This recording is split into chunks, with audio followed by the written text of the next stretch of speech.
आपने कभी ये सोचा है कि बांग्लादेश अगर बर्बाद भी हो रहा है तो इससे भारत को क्या परेशानी हो रही है? हाँ, माना कि कभी हमने ही उसे आजाद होने में मदद की थी, हमने ही उस देश की नींव रखी थी, लेकिन अब इतने सालों में जब वहाँ लगातार हिंदुओं के साथ अत्याचार होते रहे हैं, तो ऐसे में उस देश की बर्बादी से भारत को क्या परेशानी हो रही है? क्यों भारत बांग्लादेश की मदद करने की कोशिश कर रहा है और क्यों हमने शेख हसीना को शरण दे रखी है?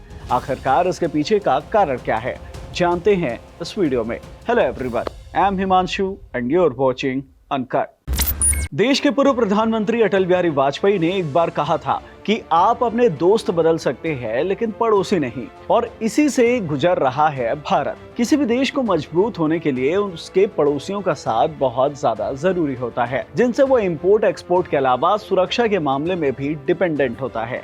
लेकिन भारत की परेशानी खड़ी कर रहा है चीन। एशिया रीजन में भारत और चीन के बीच वर्चस्व की एक अनकही जंग चल रही है। चीन चाहता है कि वो हर उस जगह पर अपना कब्जा कर ले जहां तक उसकी सीमाएं लगती हैं, और जहां सीमाएं नहीं लगती हैं वहां भी वो आर्थिक या फिर राजनीतिक तरीके से अपना कब्जा कर रहा है, और कोशिश में है कि पूरे एशिया में फैलकर भारत को चारों तरफ से घेर ले, और इसमें वो काफी आगे भी बढ़ता जा रहा है। अगर आप भारत का नक्शा देखेंगे तो इसका जो लैंड बॉर्डर है वो पाकिस्तान, चीन, नेपाल, भूटान, तिब्बत, म्यांमार और बांग्लादेश से मिलता है, और जो समुद्री बॉर्डर है उसके सबसे करीबी देश हैं श्रीलंका और मालदीव, और ये सभी देश चीन के इन्फ्लुएंस में हैं या फिर उसके दबाव में।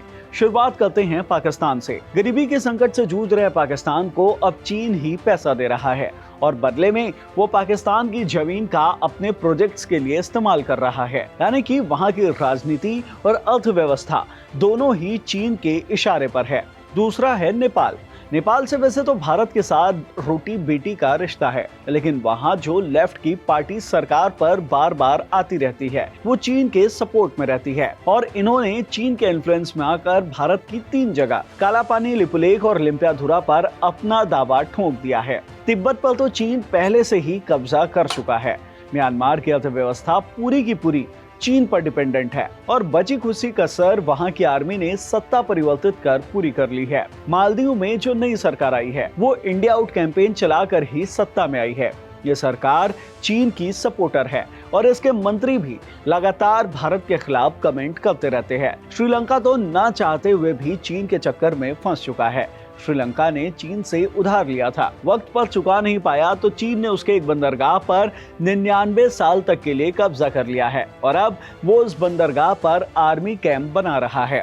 यानी कि अब भारत के ऊपर और नीचे दोनों ही ओर से चीन की सेना मौजूद है, और इन सब में जो बचा था वो था बांग्लादेश। बांग्लादेश से भारत के दशकों से भी काफी अच्छे संबंध थे। शेख हसीना सरकार भारत की तटस्थ थी, वहाँ राजनीतिक और आर्थिक दोनों स्थिरताएं थी, लेकिन अब वो भी खत्म हो गया है। कहा जा रहा है कि बांग्लादेश में अस्थिरता लाने के पीछे बड़ा हाथ चीन का भी है, और तभी जब तख्ता पलट हुआ तो उससे ठीक पहले शेख हसीना चीन के ही दौरे पर थी, और देश में हालात बिगड़ते देखकर उन्हें चीन का दौरा आधे में ही छोड़कर वापस बांग्लादेश लौटना पड़ गया। यानी कि पड़ोसियों से अच्छे रिश्ते रखना भी भारत के लिए जरूरी नहीं बल्कि मजबूरी बनता जा रहा है, क्योंकि चारों तरफ से चीन सभी देशों पर अपना प्रभुत्व स्थापित करता जा रहा है। अब ये तो हम सभी जानते हैं कि चीन ने लद्दाख के ऊपर अक्साई चीन वाली जमीन पर पहले ही कब्जा कर रखा हुआ है, और अब वो अरुणाचल प्रदेश को भी हड़पने की कोशिश करता रहता है। साथ ही लद्दाख में और ज्यादा से ज्यादा जमीन कब्जा करने की फिराक में रहता है। उसके साथ हमारी झड़प आए दिन होती रहती है, और ऊपर से